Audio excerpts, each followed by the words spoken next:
Olá, eu sou o Douglas Ferreira e esse é o Business Cast da semana. Como você já sabe, a gente abriu o nosso espaço para debater, para trazer ao conhecimento dos nossos internautas a eleição que ocorre no próximo dia 21, agora de fevereiro, do Defensor Público Geral da Defensoria Pública do Estado do Piauí. O gestor e 5 defensores concorrem. A atual gestora, a doutora Carla Iasca, também o defensor Jeicon Leal, doutora Ildete Evangelista, doutor Robert Rio Júnior, e agora eu converso com João Batista, que também é um candidato e vai falar aqui sobre suas bandeiras, sobre suas propostas, como é que ele encara hoje, como é que ele vê os problemas da defensoria, e não só identificar os problemas, mas apontar possíveis soluções. Essa eleição na defensoria ocorre em 2 momentos. O primeiro momento é numa eleição direta, onde 121 defensores públicos, salvo engano, 121 vão votar de forma direta e eleger 3. Os 3 mais votados serão submetidos, numa lista tríplice, serão submetidos à palavra final do governador Rafael Fonteles. É digamos assim, um ato discricionário dele. O doutor João Batista já foi candidato uma vez, foi o mais votado, porém não logrou êxito, uma vez que o governador da época, o governo na época, escolheu a segunda mais votada, que foi a atual gestora, doutora Carla Iasca. Olá, doutor, tudo bem? Doutor João Batista. Tudo bem, Douglas. Uma boa tarde a todos os nossos ouvintes. É um prazer estar aqui dialogando, conversando, transmitindo as minhas ideias, né, de uma maneira até mais ampla, porque já fazemos isso no corpo a corpo com o nosso eleitorado qualificado de defensores públicos. O processo eleitoral é um momento muito rico dentro da Defensoria Pública, um momento de diálogo, de escuta, um momento em que podemos firmar compromissos, debater ideias, e é sempre um momento de engrandecimento institucional. Eu penso que essa fase do nosso processo eleitoral engrandece muito a nossa instituição, que é tão importante no sistema de justiça. E estamos aqui de coração aberto, corajosos, encorajados, pronto para enfrentar mais uma batalha. Doutor, quantos anos já de casa de defensoria? Bom, são 18 anos de Defensoria Pública. Então já adquiriu a maioridade, né? Já tenho as boas primaveras na Defensoria Pública, e graças a Deus todas muito felizes. A Defensoria Pública foi uma escolha muito feliz na minha vida, né? A gente começa sempre, doutor, desculpa sem querer lhe cortar, já lhe cortando, a gente começa sempre esse ciclo de entrevistas, que aliás encerra agora com o senhor. A gente fecha o ciclo de cinco entrevistados, que são os 5 candidatos. E, assim, a gente costuma iniciar nosso bate-papo, o candidato, ou o defensor, no caso, falando da própria vida, né? Sim. O senhor, eu já sei, é maranhense, sim, de Bacabal. Perfeito. O senhor estudou onde? Bom, eu fiz todo o meu ensino fundamental e médio em Bacabal, e apenas no último ano fui para São Luís, onde concluí os estudos e me formei na Universidade Federal do Maranhão em Direito, isso ainda em 2003. E ainda em 2003 tive a felicidade de ser aprovado para 2 concursos públicos de defensor público, um no próprio Maranhão e um outro aqui no Piauí, que o destino sorriu para mim e me trouxe aqui para o estado do Piauí, onde sou muito feliz. Então, desde o estudo do direito, o seu foco já era esse? Já era o serviço público? Já era a defensoria pública? Sim, houve um momento crucial, digamos assim, na minha vida acadêmica, em que eu tive que tomar uma decisão em que rumo seguir. E eu decidi que ia prestar concurso público. E dentre as carreiras que haviam disponíveis, a defensoria pública foi a que mais me encantou. E daí eu estagiei na Defensoria Pública do Maranhão, vi de perto o dia a dia, aumentou ainda mais a paixão, e isso me levou ao caminho dos concursos para defensor público, e aqui estou, não fiz concurso para outra coisa. Chegou a advogar? Advoguei enquanto esperava a nomeação, porque eu brinco que até com os mais jovens, que talvez a fase mais difícil do concurso seja a última, que é a da nomeação, porque as outras eu dependia de mim mesmo, dos meus estudos. A nomeação, às vezes, a chave não está na minha mão, está na mão de outras pessoas. Mas, enquanto eu esperava a nomeação, eu acabei advogando um período assim, que também foi muito importante para a minha formação profissional e humana também. E quando o senhor tomou posse aqui, isso começou por onde? Uruçuí, foi minha primeira comarca. Bem aí, né? Pertinho. Mas para mim que vim do Maranhão e vim completamente com o espírito livre, desamarrado, eu fui feliz. Para onde me mandassem eu ia feliz. E Uruçuí foi importante para mim, era uma outra Uruçuí, estou falando de 2006. Sim. Eu acompanho aquilo ali desde a época que Uruçuí tinha nada a ver com o que existe hoje. Isso, está bem diferente. Eu retornei lá anos depois e vi essa diferença. Mas fui feliz também em Uruçuí, foi minha primeira experiência como defensor, assinando, fazendo audiência, protagonizando, tentando fazer a diferença na vida das pessoas, o que é uma coisa que nos motiva muito na Defensoria Pública. Isso é uma coisa muito nossa na Defensoria. E ali foi importante. De Floriano, eu já removi de Uruçuí, eu removi para Floriano, que foi outra cidade maravilhosa na minha vida, onde eu fiquei mais 7 anos. E aí aportei na capital Teresina, em 2013. Está quase um piauiense, né? Eu devo até dizer que já sou piauiense de fato e de direito, porque eu recebi o título de cidadão. Já, é isso que eu ia querer saber. Em 2015 eu recebi o título de cidadão piauiense, então eu sou de cidadão piauiense de fato e de direito. Inclusive, nas minhas andanças pelo Brasil, quando me perguntam de onde eu sou, eu já digo que sou piauiense. Que bom. O Piauí é muito acolhedor, graças a Deus é muito acolhedor. A gente tem isso no nosso sangue. Verdade. Mas o Maranhão também, eu já passei 8 anos no Maranhão e fui muito bem acolhido. Bem aqui pertinho em Caxias, tive uma trajetória lá muito bacana, prestei um serviço. Que bom. E fiz muitos amigos aqui, o meu abraço aqui para o grande advogado Washington Torres, para o vereador Catulé, que é um guerreiro lá na Câmara Municipal, para o ex-prefeito Fábio Gentil, com quem eu também privo da amizade. E para todas as pessoas, para minha querida amiga hoje, Fátima Sampaio, minha ex-esposa, ficou a amizade, ela também é de lá, um forte abraço para você. E graças a Deus eu deixei muitos amigos. Se tenho inimigos, eu desconheço, né? Eu tenho muitos amigos. Doutor, nessa lida da Defensoria, que a gente sabe que é prestando serviço para quem não tem mais a quem recorrer, a gente, como jornalista, eu já vi de tudo, né? Eu queria saber do senhor. O que o senhor já encontrou assim de chamar a atenção, ou de partir o coração, enfim? São casos... Eu também brinco com os colegas, talvez se nós começássemos a registrar isso em livros, enfim, fazer contos, seria uma produção literária gigantesca, porque aparece de tudo no nosso dia a dia, né? A Defensoria, como atende uma população mais fragilizada, a população vulnerável, não só vulnerável economicamente, é bom que se diga, a vulnerabilidade é um conceito muito multifacetado, é amplo. Ela não é só econômica, né? Ela transcende o aspecto. Às vezes econômico. Você tem dinheiro, mas só tem dinheiro, né? Falta uma porção de outras coisas. Então a gente já se deparou com muitas situações de, por exemplo, demandas de saúde. Imagina, às vezes, você atender alguém que está ali à beira da morte, né?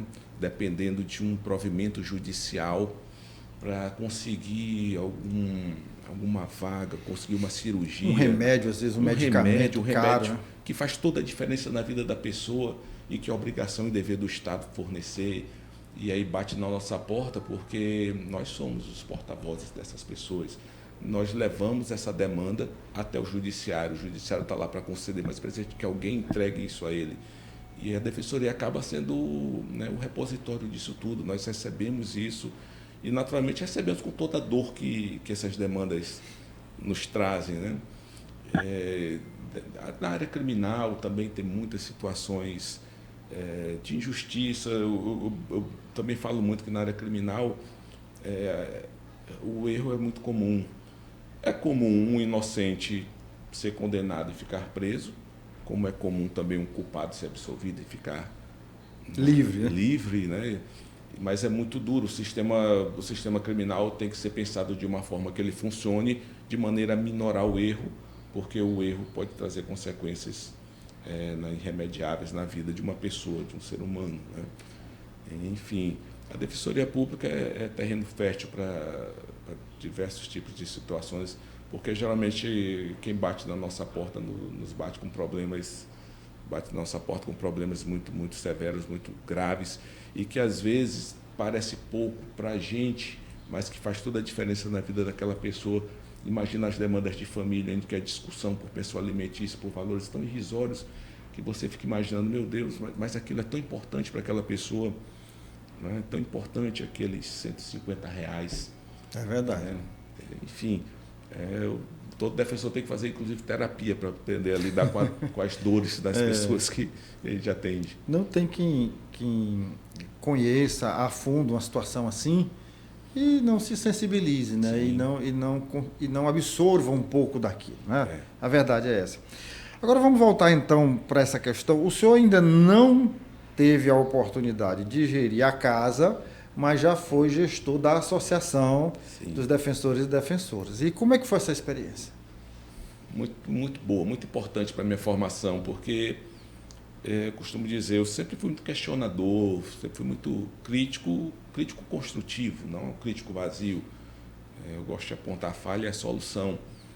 Mas chegou um momento da minha vida funcional, eu devia ter em torno de 8 anos de carreira, em que me surgiu uma chance, uma oportunidade de ser o presidente da Associação Piauiense dos Defensores Públicos.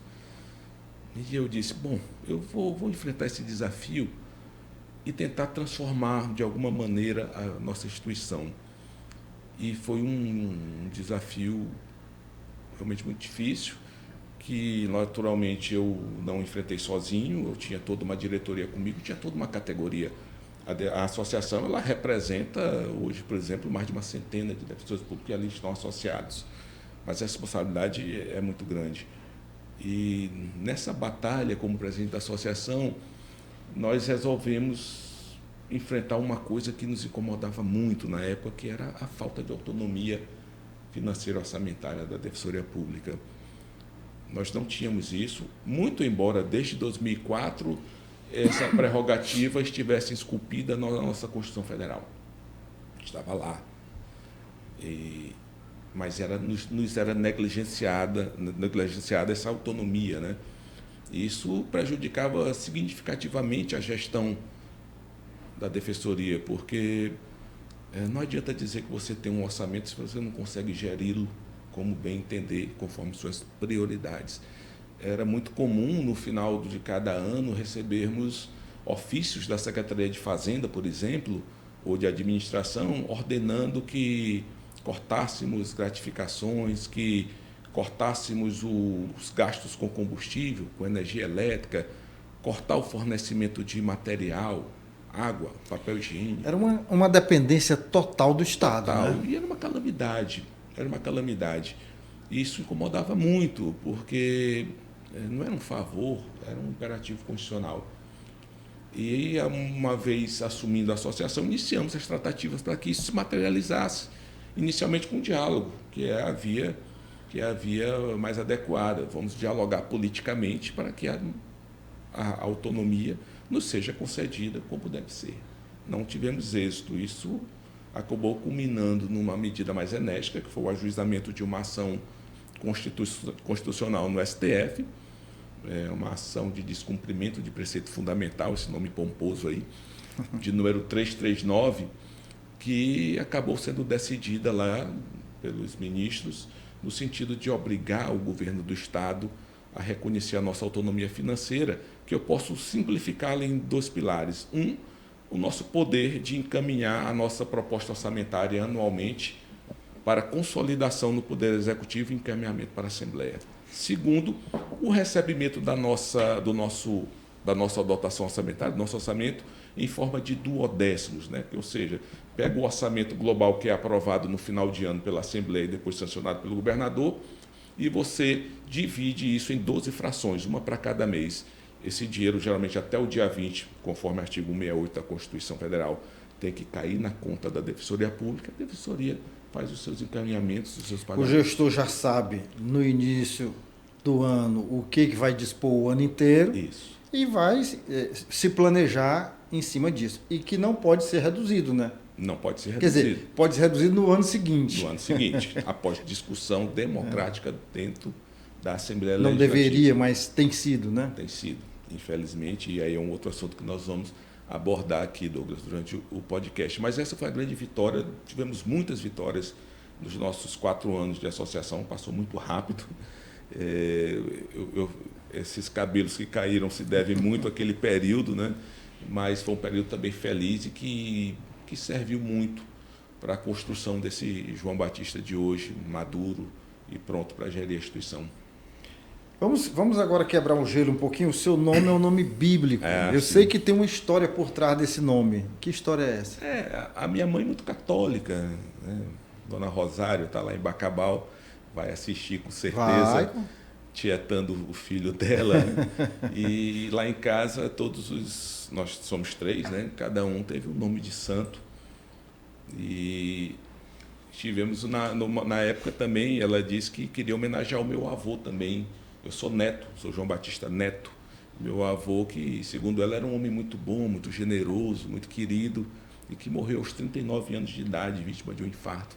E ela queria homenagear o sogro, e aí matou 2 coelhos com uma cajadada só, né? Homenageou o santo e homenageou o sogro. Tem outros membros da família, outros irmãos que também foram agraciados aí com nomes bíblicos? O meu irmão do meio é Sebastião, e o mais velho é um nome bem estranho, um abraço para ele, meu irmão Ruston, mas o segundo nome é Antônio, né? Ficou bem bíblico. Antônio. Santo Antônio. Pois bem, bom, então o senhor já falou aqui porque, aliás, não falou ainda exatamente por que o senhor colocou novamente o seu nome à disposição. Bom, na última eleição eu fui o mais votado, eu tive a maioria dos votos num processo eleitoral que, como todo processo eleitoral, é duro, não obstante o fato de que na Defensoria tudo transcorre com muita ética, com muita moralidade, com muito respeito.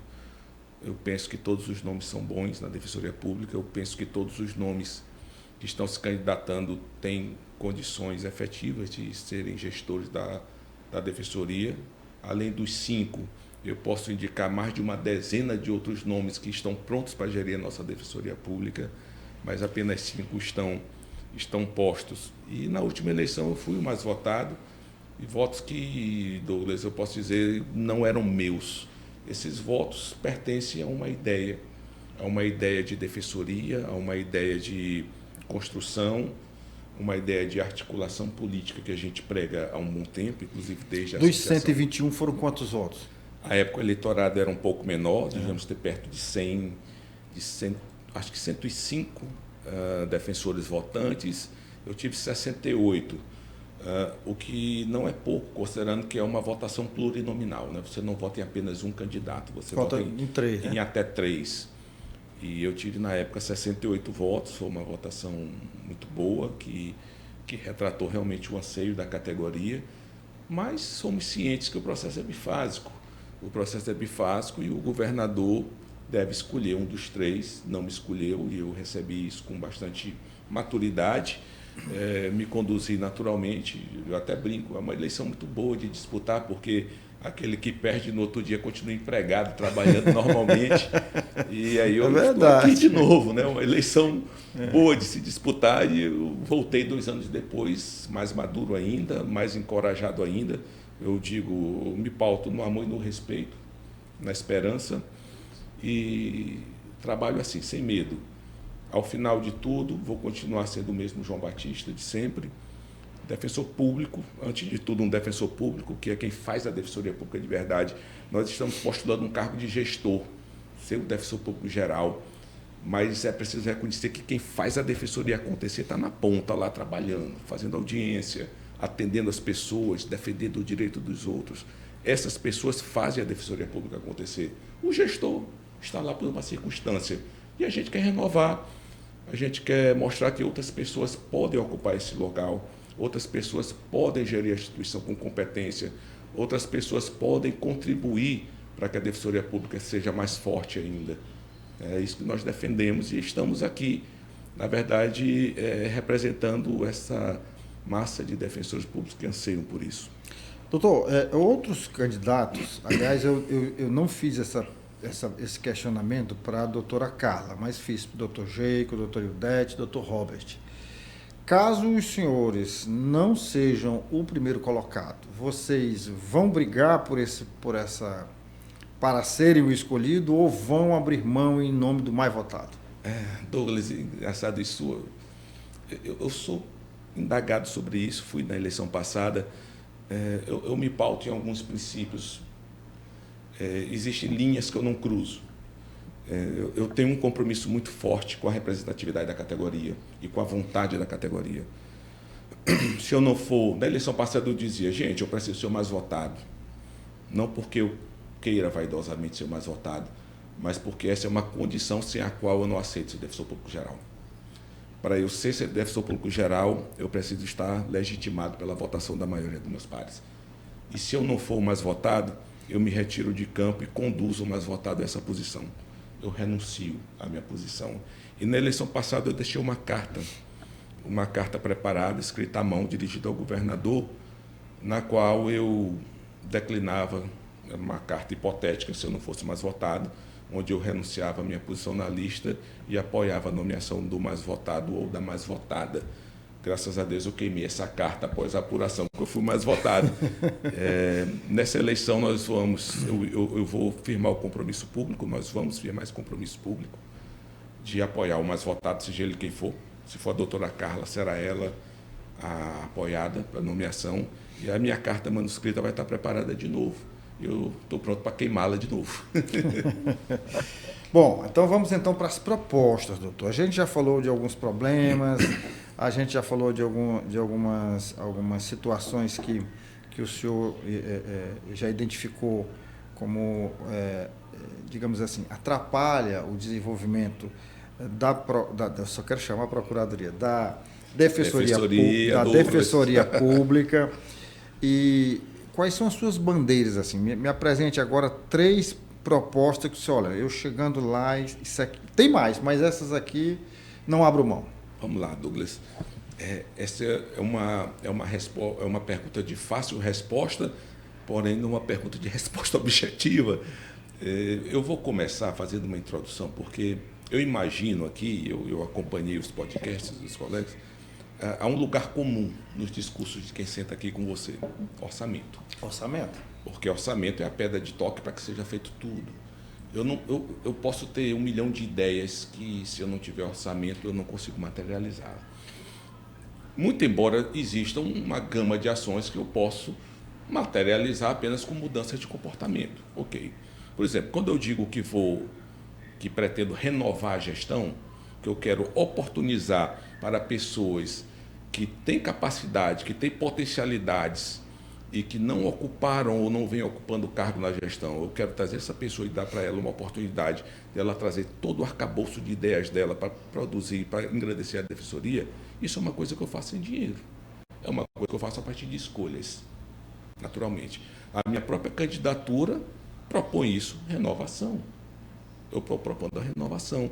Renovação mantendo o que é bom.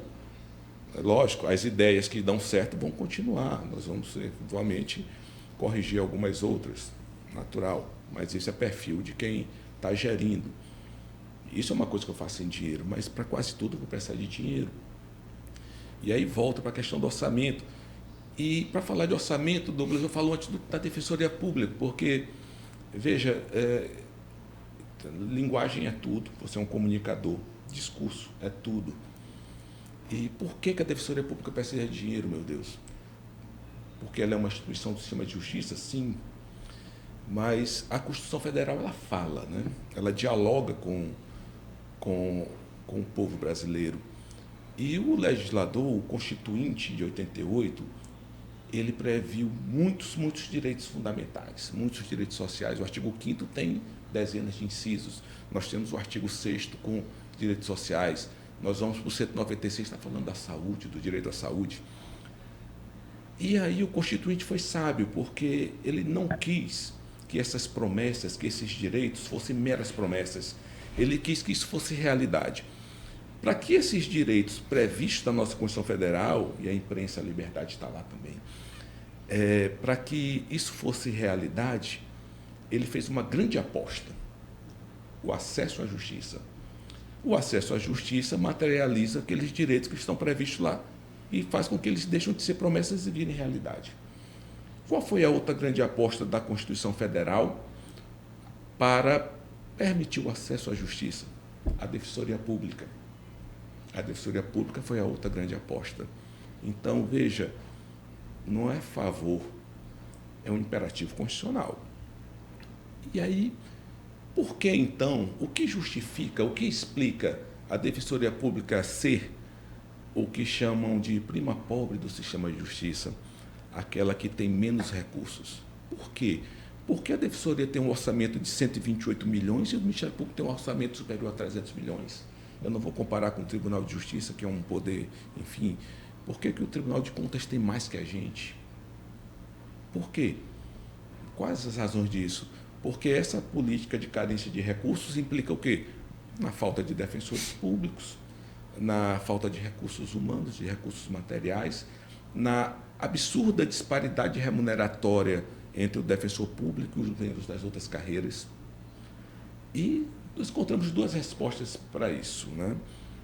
A primeira delas, me parece que tem a ver, infelizmente, com a clientela. Vou usar esse termo que não é adequado institucionalmente, mas para ficar mais fácil para o nosso ouvinte, a clientela da Defensoria, que é uma massa de desprivilegiados, de excluídos socialmente, que deveriam ter a máxima atenção e acabam não tendo. E a segunda delas é o fato de que a efetiva atuação da Defensoria Pública necessita de recursos, como nós estamos falando, e isso implica que a Defensoria demanda despesa pública e não gera receita. Como os outros órgãos não geram receita, nós geramos despesa. E aí nós temos que demonstrar, linguagem é tudo, que nós não geramos receita, e o Estado não é uma empresa privada, mas nós geramos coisas que o dinheiro não compra. Os ganhos sociais da presença da Defensoria Pública nas comarcas são gigantescos e refletem depois, aí sim, economicamente para o Estado. Porque você imagina que a presença efetiva da Defensoria no local pode impactar, dependendo do nosso planejamento, do que a gente leva a cabo, na redução, por exemplo, da violência doméstica em casa. As pessoas podem, então, a partir daí, mulheres vão morrer menos, ou seja, cada vez mais respeitadas nos seus lares, vão socorrer menos, por exemplo, aos hospitais. A gente pode demandar uma política educacional no trânsito que vai implicar na redução dos acidentes de trânsito e desafogos nos hospitais, também implica em redução de custos.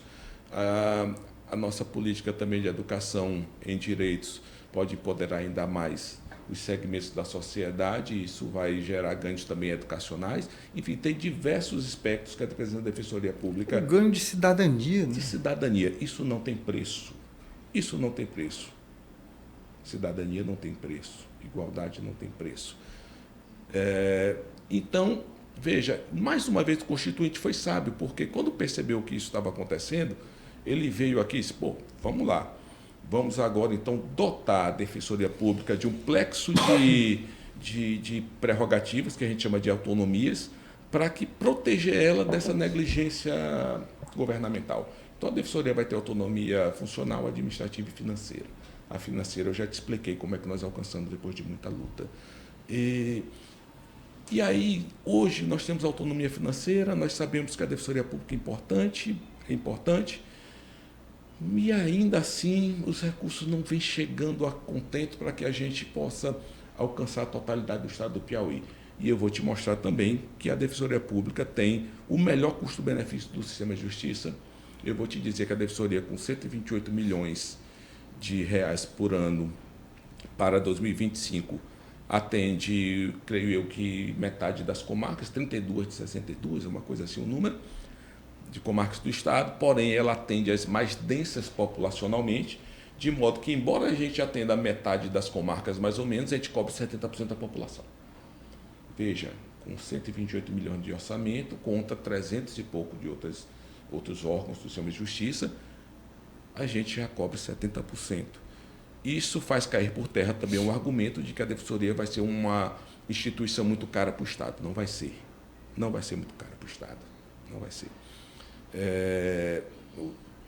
Politicamente, os ganhos sociais superam em muito o investimento que é feito na Defensoria Pública. Isso é uma realidade. Então, nós temos que começar a mudar o eixo do debate orçamentário, também no sentido de que isso aqui é uma coisa que eu venho pregando há muito tempo, e eu digo sempre, você não consegue resultados diferentes fazendo as mesmas coisas. A mesma coisa. Nós não vamos conseguir. A nossa autonomia remonta a 2016, 2017, e quando nós começamos a sentar na mesa de debate orçamentário com os poderes e órgãos autônomos, e aquele foi um grande feito. Eu me lembro de um deputado que uma vez me disse assim, nós não tínhamos autonomia ainda, e ele disse, João, quem não senta na mesa come migalha, vocês têm que começar a sentar na mesa, e as coisas vão começar a acontecer. E nós começamos a sentar na mesa. Nosso prato mais raso, menor, mas a gente estava comendo a mesma comida. E durante muito tempo, o Estado incentivou uma política de reajuste linear do orçamento. O que significa isso? O que toca de orçamento para um, toca para o outro. E isso nos serviu durante algum tempo. Por quê? Porque, pelo menos, nós estávamos sendo respeitados e tratados formalmente iguais aos outros. Isso serviu porque nós estávamos num período de consolidação de reconhecimento dessa autonomia. Mas houve um momento em que isso parou de servir. Por quê? Porque o reajuste linear, ele perpetua um fosso, um abismo. O grande continua muito grande, o pequeno continua muito pequeno. Ele perpetua um abismo e a gente precisa reduzir esse abismo. Nós precisamos, a sociedade piauiense precisa que esse abismo seja reduzido para que a gente possa alcançar os 100% da população piauiense e não só alcançar formalmente, mas alcançar materialmente, que seja um atendimento eficaz.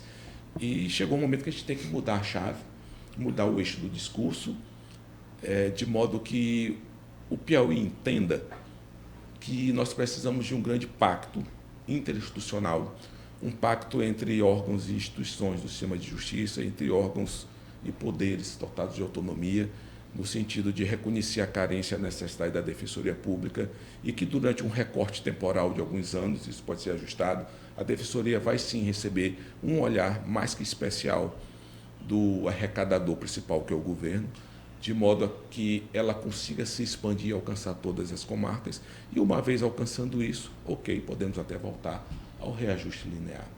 Essa era uma coisa muito premente sobre o aspecto da articulação política da Defensoria Pública. E qual foi nossa surpresa quando, em 2024, no debate orçamentário, nós vimos o reajuste linear desaparecer. Mas contra a Defensoria, porque os entes e órgãos autônomos, os poderes, deixaram de ter o mesmo reajuste linear, o mesmo percentual de aumento do orçamento, que já não servia mais, e, na verdade, a Defensoria passou a ter o menor. Ela teve 9% de orçamento, o Ministério Público teve lá seus 15%. Então, aquilo que já não atendia foi diminuído mais ainda. Foi diminuído mais ainda. Isso é muito grave. Isso é muito grave. E eu proponho uma mudança radical no eixo de discussão para que a gente possa contornar isso. Como seria isso, doutor? Eu proponho, então, um diálogo mais intenso durante o ano todo. Não podemos discutir orçamento só no final do ano, só quando se manda a lei orçamentária. Ali é o momento ótimo da discussão orçamentária, porque, por questão até de legitimidade democrática, isso é feito na Assembleia. Ok, tudo bem, mas nós temos que construir essas pontes ao longo de todo o ano. E eu insisto, nós precisamos trazer esse debate para a coletividade. Eu entendo que os municípios devem fazer parte disso, porque os municípios estão se ressentindo da ausência de defensor público nas comarcas. A gente não inseriu os municípios nesse debate.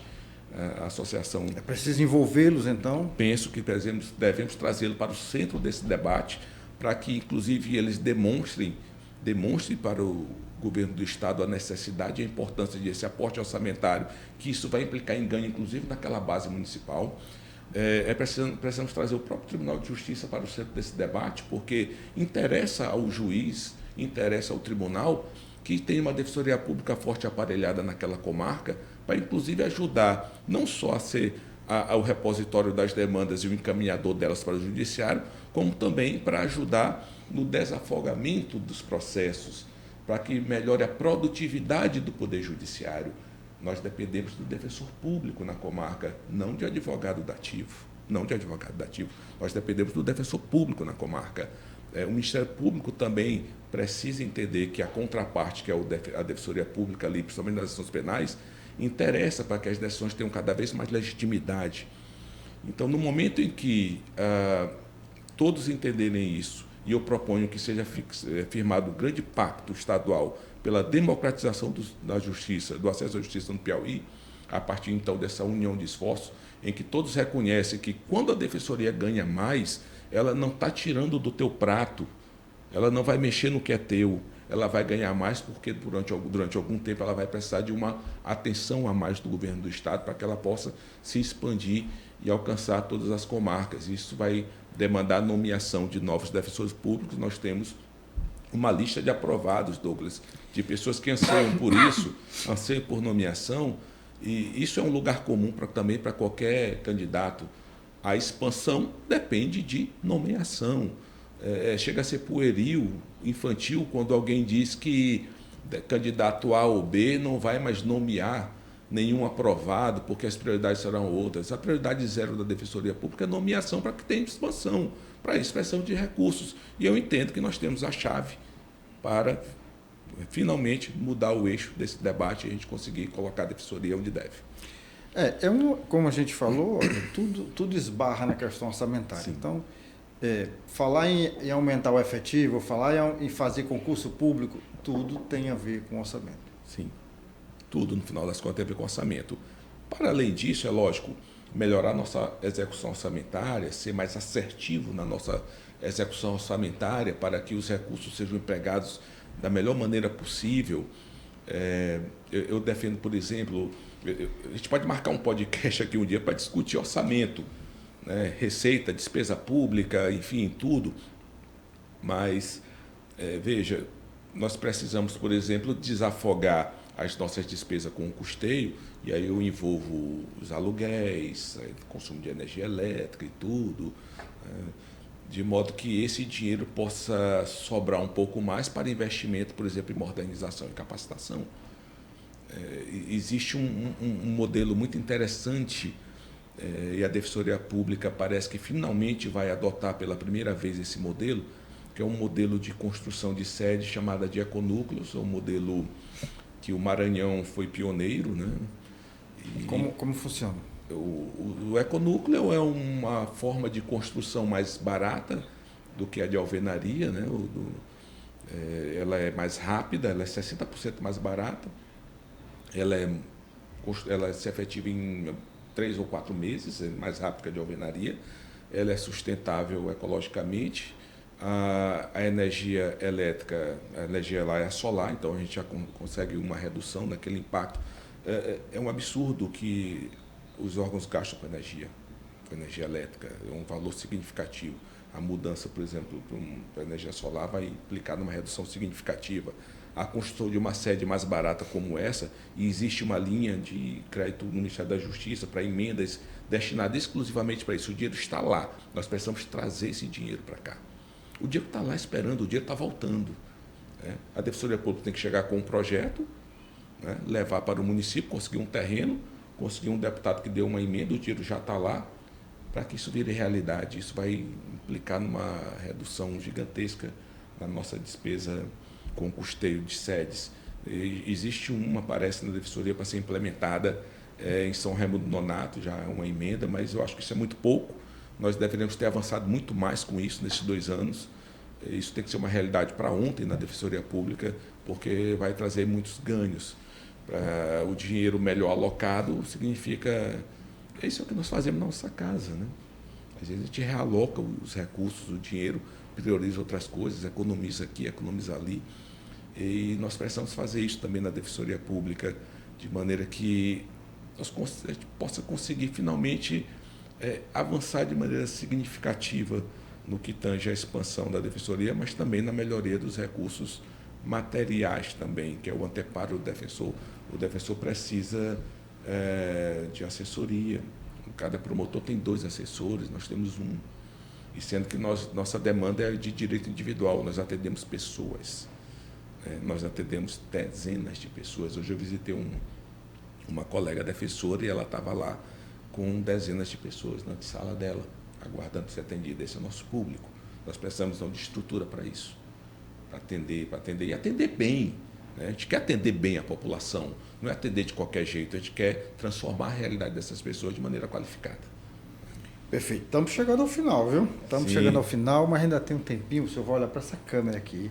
O senhor vai se comunicar agora com seus pares, com os defensores públicos, que é quem vai votar na primeira etapa desse processo eleitoral. O senhor vai dizer para eles por que o senhor merece o voto deles, por que o senhor merece ser o mais votado.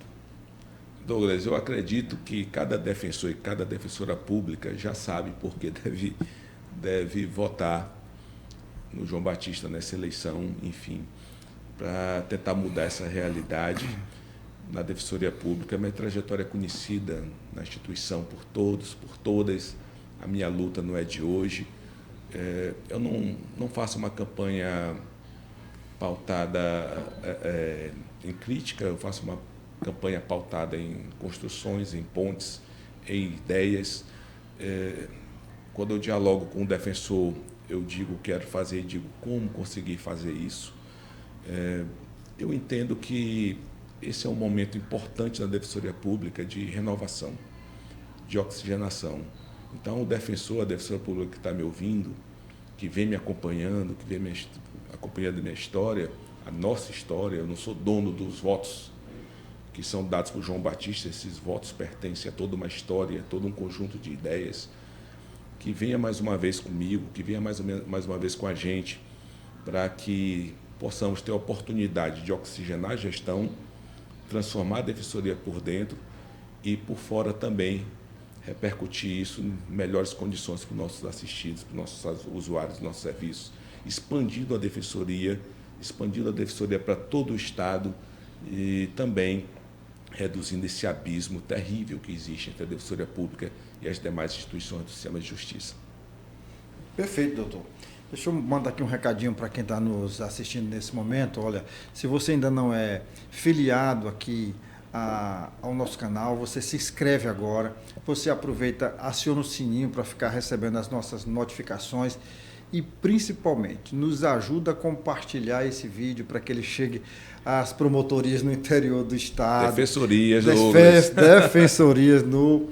no interior do Estado, nos municípios, enfim, para que essas ideias aqui do doutor João Batista Lago cheguem o mais distante possível, tá certo? A gente conta com a sua audiência e conta com a sua audiência toda semana. Até o nosso próximo encontro. Obrigado, doutor. Muito obrigado, Douglas.